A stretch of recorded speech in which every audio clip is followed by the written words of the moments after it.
Voilà, merci beaucoup. Merci à Géry Roméo qui est en train de nous suivre à pareil instant. Alors, minute sportive avec Christian Bokaya. Bienvenue à toi, Crispin et Christian. Bonjour Jean-David Kilolo, merci beaucoup. Un plaisir de vous rencontrer ce matin. Un lundi, toujours chargé, mais on parle sport parce que vendredi. Très chargé, hein? Ouais, très chargé. Le lundi, c'est toujours chargé avec la rentrée, avec les embouteillages voilà. et tout ça, ça demande beaucoup. Il n'y a pas de route. Beaucoup de choses. Avec la petite pluie qui s'est abattue hier sur la capitale, mais bon, ce matin, on s'est réveillé. Ça a perturbé les choses. C'est compliqué de se déplacer à Kinshasa ce matin. Déjà qu'il n'y a pas assez de transports. En plus de cela, les routes sont vraiment dans un état piteux. Très piteux. Voilà. Et ça fait mal.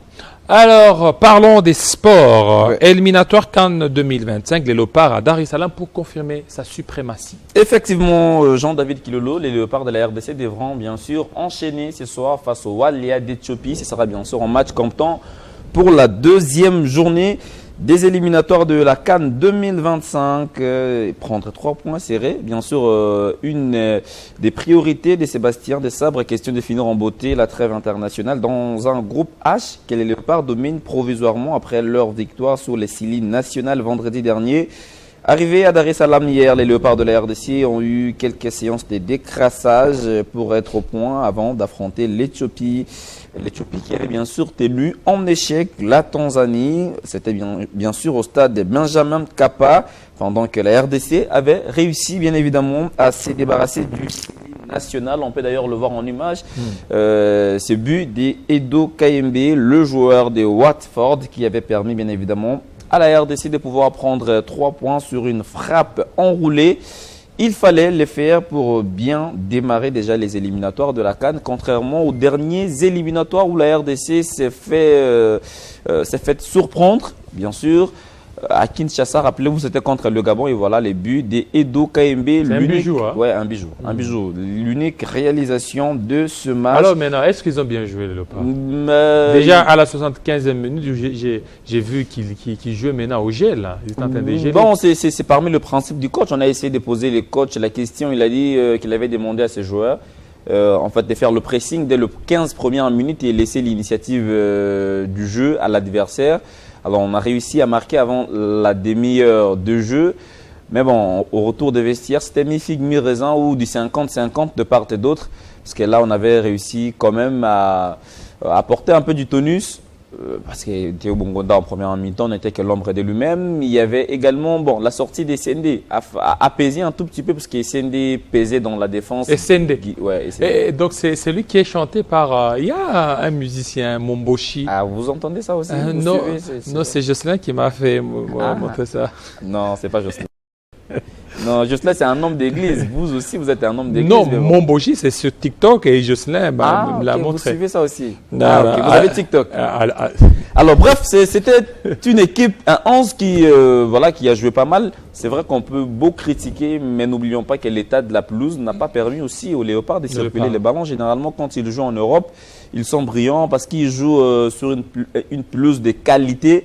Mais à Kinshasa, l'état de la pelouse, n'oubliez pas qu'on a enchaîné des cancers. Cette pelouse-là était vraiment exposée. Mais bon, attendons voir ce soir. Peut-être qu'on aura droit au beau spectacle, les spectacles qu'on aime. Mais sinon, il y a encore des choses, en tout cas, à améliorer du côté. L'Éthiopie, donc, on a délocalisé leur match au niveau Non, l'Éthiopie n'a pas de stade homologué. Au lieu de jouer à Addis Abeba, les Walia vont jouer en Tanzanie. Ils ont joué le premier match contre la Tanzanie à domicile. Ils ont fait match nul. Hein? Oui, le match nul. Et puis, pour ce match-là, Sébastien Desabre estime que ces joueurs ont tout simplement respecté les consignes. Je voudrais qu'on écoute les techniciens français. Voilà, on suit.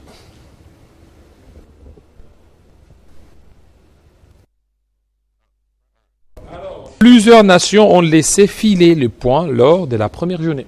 Effectivement, Jean-David Kilolo, le cas du Sénégal qui a été accroché au stade. Le Sénégal? Oui, le Sénégal a été. Voilà, je vois la vidéo et là, finalement, on écoute Sébastien. On écoute Sébastien, puis on revient. Aujourd'hui, qui a été pour moi bon dans le duel, bon dans les remises. Malheureusement, il n'a pas eu la réussite sur sa frappe, mais c'est quelqu'un qui nous sert énormément pour regarder des ballons hauts et qui travaille pour l'équipe, et ça c'est le plus important. Le reste, ça va venir très vite. Quand vous avez une défense qui fait un clean sheet, qui fait partie de la défense. Il est allé couper 2-3 situations très importantes. Il n'a fait aucune erreur.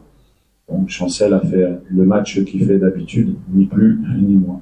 Le principal au football, en fait, c'est de mettre un but de plus que l'adversaire. C'est ça qui vous fait avancer au final. Donc après, quand vous marquez vite, comme ça a été le cas au Togo, comme ça a été le cas là aussi, au bout de la 20e minute, il y a une gestion de match qui fait que oui, on essaie de mettre le deuxième but pour se mettre à l'abri, mais il faut trouver un certain équilibre. En face, n'oubliez pas qu'on a une très très bonne équipe de la Guinée, avec de très bons joueurs qui jouent dans des très bons clubs. Donc c'est vraiment un bon match qu'on a sorti, peut-être l'un des meilleurs matchs à domicile qu'on a fait depuis que je suis à la tête de la sélection. On a essayé de faire rentrer Méchac au moment où ils allaient venir chez nous, on a essayé différentes choses, mais après, à un moment donné, il faut être réaliste, savoir que 3 points dans une qualification, c'est important. Je vous rappelle que la dernière campagne, la RDC avait perdu 1-0 contre le Gabon. Il me semble que l'avant-dernière campagne, il y avait eu match nul aussi sur le premier match, si je ne me trompe pas. Donc, c'est aussi important de faire preuve d'humilité dans le jeu et gagner, et puis de continuer à avancer, bien récupérer, et puis essayer de bonifier tout ça en Tanzanie. Voilà. Alors, là, on parlait. Vous avez déjà introduit le deuxième sujet. Le deuxième sujet. Parce qu'il n'y a pas seulement la RDC. C'est vrai qu'on peut. Les gens s'enflamment sur les systèmes de jeu ou la qualité de jeu produit par la qualité produite ou le jeu produit par la RDC. Mais il y a le Sénégal qui a laissé filer 2 points à domicile. C'était bien sûr contre la formation burkinabé. Les Lions du Sénégal ont été accrochés par les étalons. C'était bien sûr au stade Abdoulaye Wade et des Diamné Adio. Score final du match, 1 but partout. Pourtant, Sadio Mané, Jean-David, allumait la première mèche dans cette rencontre. À la 15e minute de jeu, et les étalons avaient réagi en toute fin de la partie grâce à un but d'Ousseni Bouda. C'était aussi les cas lors du match Afrique du Sud, Ouganda. Le Bafana Bafana ont frôlé la défaite à domicile. Les protégés des Hugo Bros ont pris 1 point devant l'Ouganda lors du match et soldé sur le score des 2 buts partout. Les Libéria également de son côté avaient accroché le Togo, 1 but partout, alors qu'il y a l'Angola, comme on voit sur ces images, a irrité en tout cas le supporter ghanéen. C'était à Koumassi après sa victoire d'1 but à 0. Milson avait marqué l'unique but de Palancas Negrache en dernière minute des temps additionnels après une mauvaise relance de la défense ghanéenne. Après, il y avait des troubles, il y a des supporters ghanéens qui sont descendus sur l'aire de jeu pour s'en prendre aux joueurs.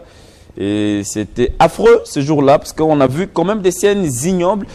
Et voilà les quelques résultats de matchs enregistrés. Et puis ce soir, il y aura beaucoup de matchs. Voilà, là c'est bien sûr la vareuse ou le maillot des joueurs ghanéens déchirés. Ce sont des images, on va dire, des images ignobles et des scènes ignobles qui se sont produites bien sûr lors de ce match. Ghana-Angola ont joué bien sûr pour le compte de la première journée. En gros, voilà ce qui s'est passé le week-end avec les éliminatoires de la CAN Maroc 2025. Voilà, Coupe du Congo de basketball du Sud Kivu et au Katanga brille de mille feux. C'est en 2 versions, Jean-David Kilolo, que les provinces ont brillé. D'abord la province du Haut-Katanga et la province du Sud Kivu. D'abord chez les messieurs, disons chez les dames, le BC Makomeno a mis fin au règne sans partage de la Caisse nationale de sécurité sociale en renversant la championne incontestée du Congo qui n'est autre que la CNSS 70-49. Les Louchoises n'ont donné aucune chance aux Quinoises dès le premier carton. Elles ont maintenu le même rythme jusqu'à la fin du match. Makomeno City a dédié en fait ses trophées à son coach Simplice Chibangu, décédé lors du match de demi-finale. En plein match, bien sûr, c'était, je crois, vers la fin du premier carton. Le coach était mort sur le coup Bon, disons, il est décédé à l'hôpital, mais c'était déjà très compliqué. Alors, il n'y avait pas d'autre moyen d'honorer sa mémoire que de lui offrir ces trophées, même à titre posthume. Ça fait mal. Le coach Chibango, qui était aussi directeur technique au niveau de la Fédération de basketball du Congo. Chez les messieurs, c'est bien sûr Chossport qui a dicté sa loi lors de cette 41e édition de la Coupe du Congo. On peut aussi le voir en image. Le club de Bukavu a éjecté 2 géants de Kinshasa pour s'adjuger le sacre. D'abord en demi-finale, la formation des New Generation qui l'avait battu. Ensuite, le basketball Terreur.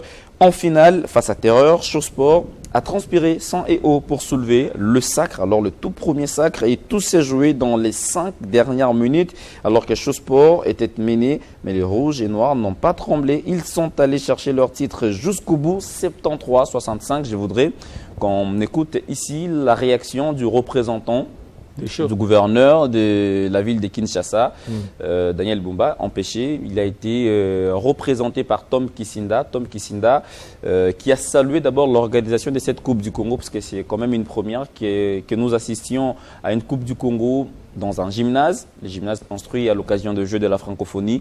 Mais il a également parlé de la CAN Handball, c'est déjà pour le mois de novembre. On voudrait bien vivre la même chaleur que nous avons vécu au gymnase de Martyrs lors de la CAN Handball. On écoute le représentant du gouverneur de la ville de Kinshasa, Tom Kisinda. Voilà, on suit. Je vais seulement surtout encourager nos amis de basketball. La ville de Kinshasa, comme vous le savez, nous avons un grand défi, et même aussi sur le plan sportif. Et c'est pour cela que nous sommes vraiment aux côtés des fédérations, et nous ne pouvons que féliciter la Fédération de basketball du Congo pour cette belle organisation. Nous avons tenu à être là au début, nous étions là à l'ouverture de cette Coupe du Congo de basketball, et nous voici arrivés à la fin avec une belle organisation, avec des salles que le chef de l'État a léguées aux sportifs. Aujourd'hui, nous n'avons plus à envier à aller dans d'autres pays pour voir de telles salles. Aujourd'hui, nous avons ces salles jumelées, nous avons des salles au stade du 20 mai, nous avons des salles qui peuvent abriter n'importe quelle compétition, que ce soit pour le basketball, pour le handball ou pour le volleyball. Nous allons foncer vers les préparatifs, puisque le 26 novembre, le 27 novembre, ici à Kinshasa, nous aurons la joie et surtout une grande fierté de pouvoir organiser la Coupe d'Afrique des Nations de handball. Voilà, Jocelyn Toumba. Hein? Voilà, on va prendre cette fois-ci des Dibumba. Ouais. Alors, qu'est-ce qui se passe au niveau des Dibumba, au niveau des Chikapa? Dibumba is back, comme disent les Anglais.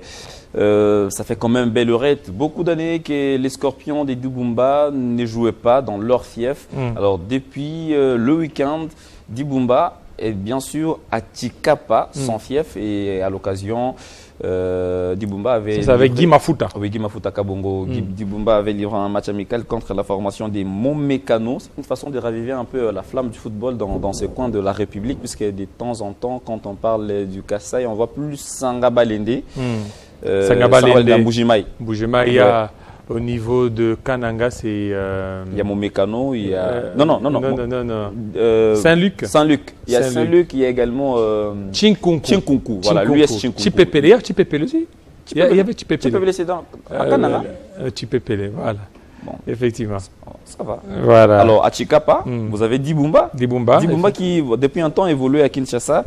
Maintenant, il a des retours, bien sûr, dans son fief. Alors, il y a eu un grand match. C'est vrai que c'est un match amical, mais qui avait les allures d'une rencontre officielle, puisque ce match amical, ou ce derby de Chikapa s'est soldé sur le score de 2 buts partout. C'était au stade de Kanzala.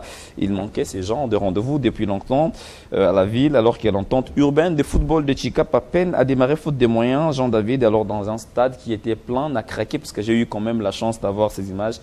Petit souci technique, peut-être à midi, on reviendra sur ces images-là. J'ai vu comment est-ce que les supporters se sont déplacés pour venir accompagner, soutenir leurs équipes, parce que ça fait quand même longtemps qu'on a assisté à ce genre de match. C'est vrai qu'Edi Bumba a un peu plus d'expérience par rapport à Momekano. Mais Momekano avait des arguments aussi solides pour rivaliser au club de Guy Mafuta.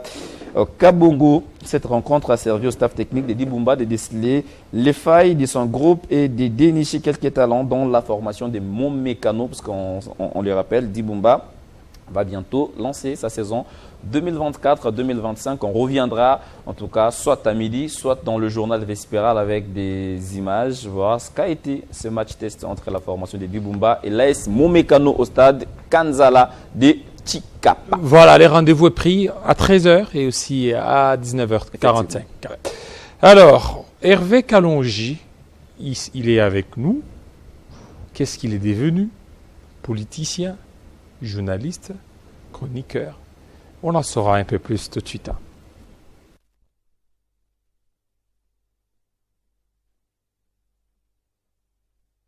Laissez-moi lancer un appel au général commandant.